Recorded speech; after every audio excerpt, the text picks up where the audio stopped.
Hello student, my name is Akanksha Kumari और आज हम लोग डिस्कस करेंगे रिप्रोडक्टिव हेल्थ चैप्टर से कुछ अनदर 10 क्वेश्चंस।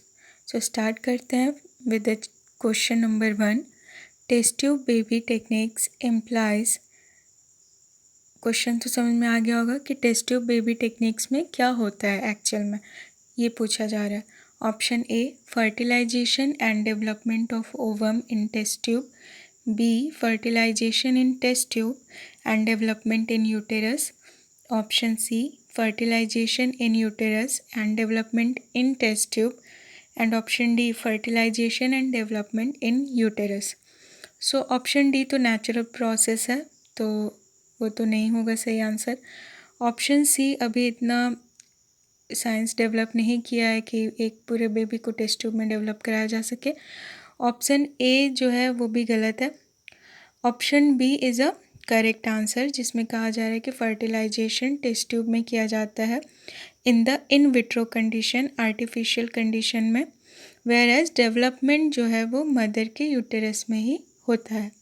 ठीक है, टेस्ट ट्यूब बेबी टेक्निक जो है वो एक इन विट्रो फर्टिलाइजेशन का तरीका है जिसको लेबोरेटरी में एक सिम्युलेटेड कंडीशन बनाया जाता है। फैलोपियन ट्यूब में जो कंडीशन होती है वही वाली कंडीशन लैब में बनाया जाता है और फीमेल के बॉडी से एग लेके मेल से स्पर्म लेके उसको फ्यूज़ कराते हैं टेस्ट ट्यूब में और एक पर्टिकुलर स्टेज के बाद यूटेरस में इम्प्लांट कर दिया जाता है जाइगोट को।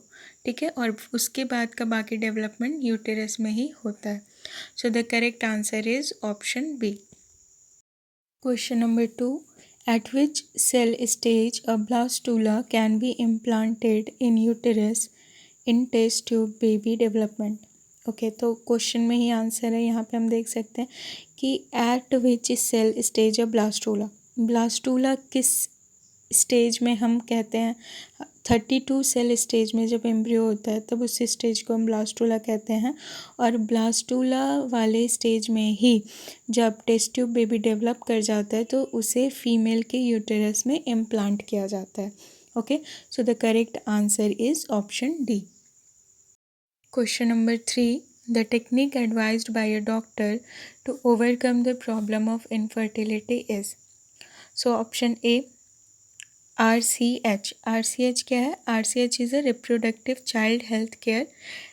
ये एक तरह का प्रोग्राम था जो गवर्नमेंट ऑफ इंडिया ने इनिशिएट किया था इन द 1997 और इसका फोकस था to reduce the child mortality, to reduce the mother mortality. जो मदर प्रेग्नेंट वुमेन होती हैं चाइल्ड बर्थ के बाद जिनका डेथ बहुत हो जाता है उसको रोकने के लिए ये था। ठीक है, then option B is a medical termination of pregnancy. ये हमें पता है, पिछले क्लास में हमने डिस्कस करा है कि ये 1990 ये आया था 1971 में, अप्लाई हुआ था 1972 में और इसको लीगली परमिट किया गया था to abort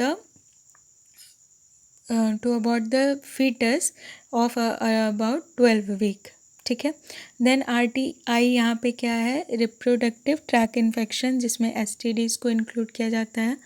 D, option d is a correct option, that is assisted reproductive technology. ठीक है, असिस्टेड रिप्रोडक्टिव टेक्नोलॉजी मतलब क्या है कि कोई इनफर्टाइल कपल है, उसे अगर कोई दिक्कत है जैसे कि अगर फीमेल में इम्प्लांटेशन का दिक्कत है या फीमेल में फर्टिलाइजेशन का दिक्कत है या फैलोपियन ट्यूब डैमेज है तो वहाँ पे इन विट्रो फर्टिलाइजेशन यूज़ किया जाएगा। ठीक है, या अगर मेल में स्पर्म काउंट कम है तो आर्टिफिशियल इंसेमिनेशन किया जाएगा। सो ART that is assisted reproductive technology use किया जाता है to overcome the infertility. Okay, so the correct answer is option D. Question number 4. The first case of IVFET, that is in vitro fertilization embryo transfer technique, successfully was reported by. Okay, तो ये बहुत factual question है, इसको पता होगा। Option B is the correct answer, Patrick Steptoe and Robert Edward. Okay, इन लोगों ने ऑस्ट्रेलियन, दे वर ऑस्ट्रेलियन, और इन लोगों ने 1978 में ये सक्सेसफुली चाइल्ड बर्थ करवाया था with the help of IVF. So the correct answer is option b. Question number 5. Artificial insemination means. Okay, so option A, introduction of sperm of a donor directly into the ovary. Ovary में तो डालने से कोई फ़ायदा नहीं है, तो ये तो नहीं होगा. Option b, transfer of sperm of a healthy donor to a test tube containing ova. इसे तो हम IVF के अंदर कंसीडर करेंगे ना, क्योंकि टेस्ट ट्यूब यूज़ हो रहा है. C, transfer of sperm of husband to a test tube containing ova. That is also a kind of IVF. Option D is correct because it says artificial introduction of sperm of donor into the vagina. यहाँ पे क्या करा जाता है कि sperm को artificially introduce किया जाता है इनटू द यूटेरस, वजाइना या फैलोपियन ट्यूब में भी, ताकि फर्टिलाइजेशन हो सके. ह्यूमन में ये इनफर्टिलिटी को ओवरकम करने के लिए किया जाता है.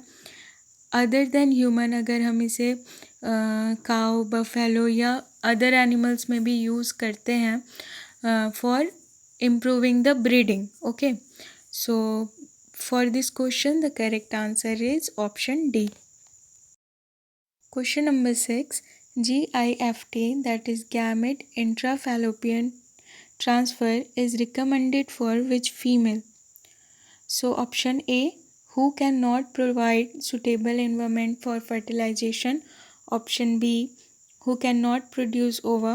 Option C, who cannot retain the fetus inside uterus.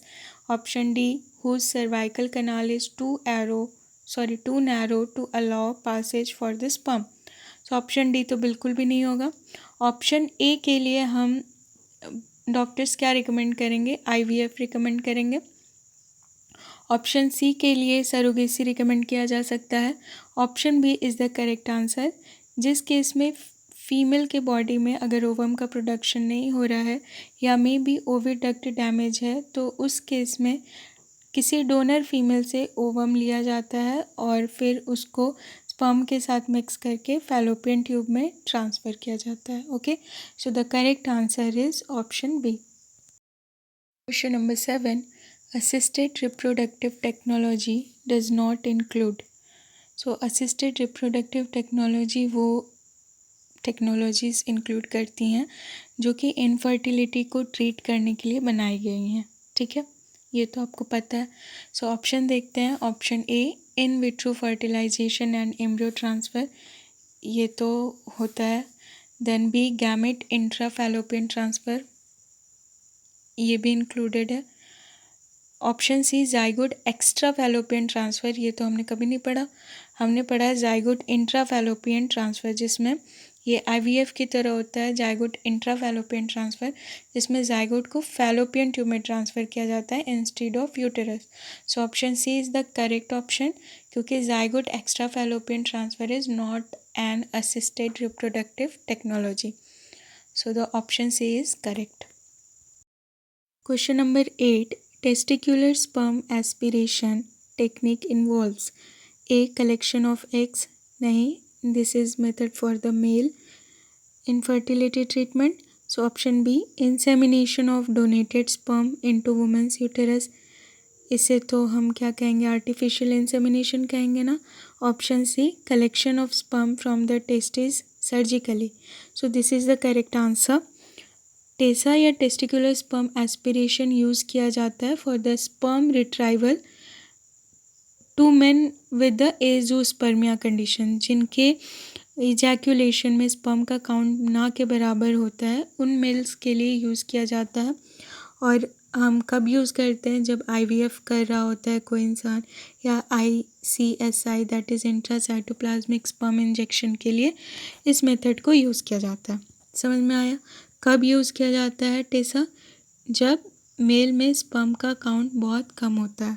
Bye surgery needle insert करते हैं इनटू द टेस्टिस और रिट्राइव किया जाता है. So the correct answer is option c. Question number 9. The method of directly injecting a sperm into ovum is called. Option a GIFT, that is gamete intrafallopian transfer. Option B ZIFT, that is zygote intrafallopian transfer. Option C ICSI, that is intracytoplasmic sperm injection. And option D IVF-ET, that is in vitro fertilization embryo transfer. Okay, so the correct answer is option C, जिसमें कि क्या होता है, sperm को directly transfer किया जाता है into the cytoplasm of an ovum by using a micropipette. ठीक है, ये मेथड कब यूज़ किया जाता है, जब मेल में स्पर्म का काउंट बहुत लो हो या स्पर्म की मोटिलिटी बहुत पुअर हो. ठीक है, so it is a method to overcome the male infertility. समझ में आया? So the correct answer is option c. Question 10. Assisted reproduction technology IVF, that is in vitro fertilization, involves transfer of. Okay, so option A ovum into the fallopian tube. Ovum को अगर हम fallopian tube में enter कराते हैं तो उस method को कहा जाता है GIFT, that is gamete intra fallopian transfer. ठीक है. Option b zygote into the fallopian tube. This method is known as ZIFT. Okay, that is zygote intrafallopian transfer. Option C zygote into the uterus. So zygote को uterus में implant कराना is called the IVF. So this is the correct answer. Option d में क्या लिखा है, embryo with 16 blastomere into the fallopian tube. ऐसा कुछ भी नहीं होता है. ठीक है, so the correct answer is option c. So student, इस चैप्टर के लिए हम लोग इतना ही डिस्कस करते हैं. ये मोस्ट इम्पॉर्टेंट क्वेश्चंस थे जो कि प्रीवियस ईयर पेपर्स में आए हुए हैं फ्रॉम द डिफरेंट एग्ज़ाम. जैसे कि नीट में भी कुछ क्वेश्चंस पूछे गए हैं, कुछ TGT के क्वेश्चंस हैं. अगर आपको लेक्चर अच्छा लग रहा है या समझ आ रहा है या यूज़फुल लग रहा है तो प्लीज़ लाइक करिए, अपने फ्रेंड्स के साथ शेयर करिए. और अगर आप न्यू हैं चैनल पे तो प्लीज़ प्लीज़ प्लीज़ चैनल को सब्सक्राइब करिए. And thank you for watching.